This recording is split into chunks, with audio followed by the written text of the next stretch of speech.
प्रेरणास्पद कथा YouTube channel पर मैं धनंजय जैन आप सभी का हार्दिक स्वागत करता हूँ। माँ जी, आप खिड़की बंद कर लीजिए, कहीं पानी की बूंदें आपको बीमार ना कर दे। बहू ने अपनी सास संगीता जी से कहा। संगीता जी बोली, नहीं बेटा, ये पानी की बूंदें मुझे बहुत अच्छी लगती है। मुझे ही क्या, उनको भी बहुत अच्छी लगती थी। घंटों हम बारिश के दिनों में खिड़की में बैठकर इन बूंदों को देखते रहते थे और फिर ऐसे में गर्मा गर्म पकोड़े का दौर चलता था चाय के साथ में, मजा आ जाता था। पर अब ना तो वो दिन रहे और ना ही वैसा शरीर। जब से तुम्हारे ससुर जी हमारा साथ छोड़कर चले गए, तब से मानो दुनिया वीरान सी हो गई। सारी यादें चलचित्र के भांति से आंखों के सामने आती रहती है और चली जाती है। दरअसल बात ये थी कि 2 महीने पहले ही सुमित के पापा एक्सपायर हो गए थे। माँ अकेली गांव में थी, तो सुमित ने और प्रेक्षा ने सोचा क्यों नहीं माँ को अपने शहर में अपने घर पे ही लेके आए, क्योंकि एकाकी जीवन जीना इस उम्र में बहुत दुभर होता है। बहुत मन्नतें की, संगीता देवी शहर में जाने के लिए तैयार हो गई, पर मन में एक शंका थी, पता नहीं बहू को मेरा वहां पर आना अच्छा लगेगा या नहीं लगेगा। कहीं मैं उनके ऊपर बोझ तो ना बन जाऊं, कहीं जमी जमाई उनकी घर गृहस्थी मेरी वजह से टूट ना जाए, क्योंकि मैं पुराने ख्यालातों की और वो आजकल की पढ़ी लिखी नए विचारों से संपन्न। पर बेटे की जिद की वजह से संगीता जी तैयार हो गए, पर उसकी जो सोच थी बहू के लिए वो बिल्कुल अलग थी। बहू आज की पढ़ी लिखी होने के बावजूद भी बहुत संस्कारी थी। वो अपनी तरफ से माँ जी को किसी भी प्रकार का लवलेश मात्र भी दुख देना नहीं चाहती थी। हर बात का ख्याल रखती थी, हर तरह से उन्हें खुश रखना चाहती थी।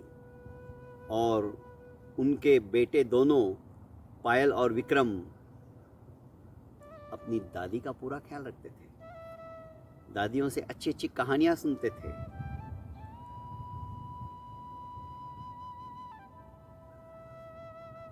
दूसरे दिन बच्चों ने जिद की कि मम्मी चलो गार्डन चलते हैं और शटल खेलते हैं, बैडमिंटन।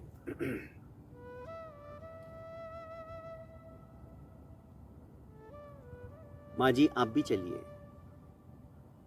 संगीता जी ने कहा कि नहीं बेटा, मैं इस उम्र में कहाँ गार्डन में घूमती रहूं, तुम चली जाओ बच्चों के साथ। नहीं नहीं माँ जी, हम चलते हैं। पायल विक्रम के साथ में संगीता जी को लेकर बहू रानी गार्डन में आ गई। बच्चों ने कहा दादी आप भी खेलो ना हमारे साथ। मन तो बहुत हो रहा था, बहू ने देख लिया, पर समाज क्या कहेगा, लोग क्या सोचेंगे, बस यही बात उसको गार्डन में खेलने के लिए मना कर रही थी, रोक रही थी। पर बहू समझ गई। उसने कहा माँ जी मैं भला इन बच्चों के साथ कहाँ खेलूं, मेरी कोई उम्र है क्या इनके साथ खेलने की, चलो ना आप मेरे साथ खेलिए। और माँ जी खेलने के लिए उठ खड़ी हुई। जानबूझ के प्रेक्षा जो कि बहू थी हारने लगी और माँ जी को जिताने लगी।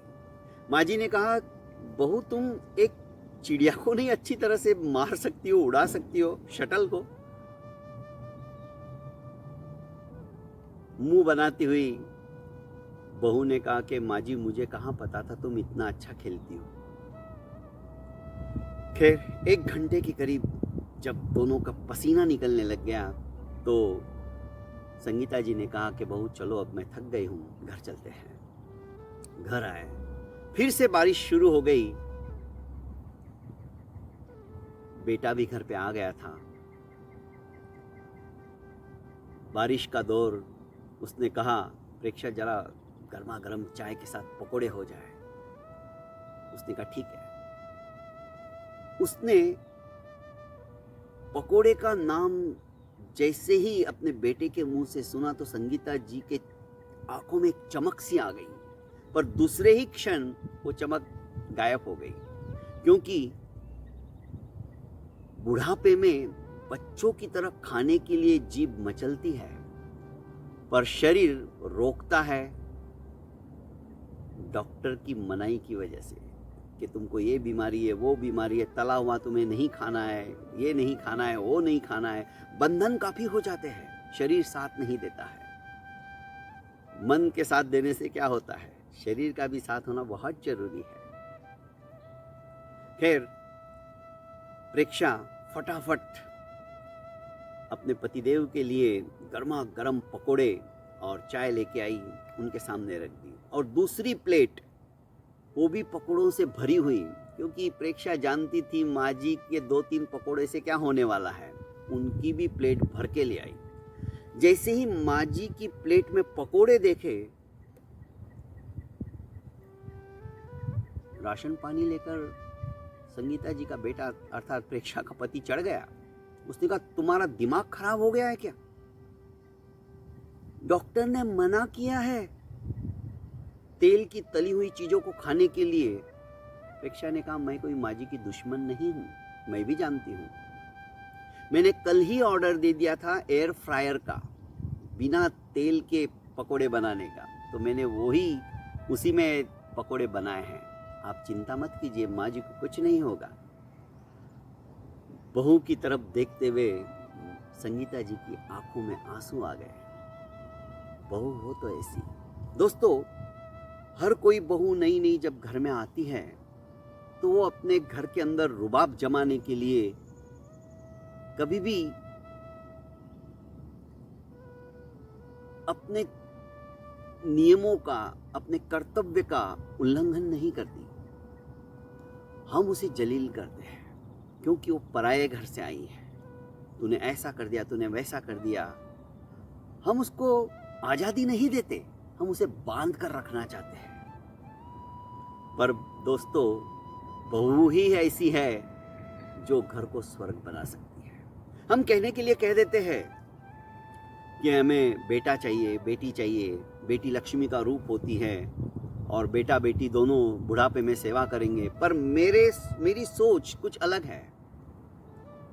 बेटा बेटी से ज़्यादा बहू को मानोगे, बहू की वाहवाही करोगे, बहू की तारीफ करोगे तो हमारी ज़िंदगी ज़्यादा सुखमय हो जाएगी।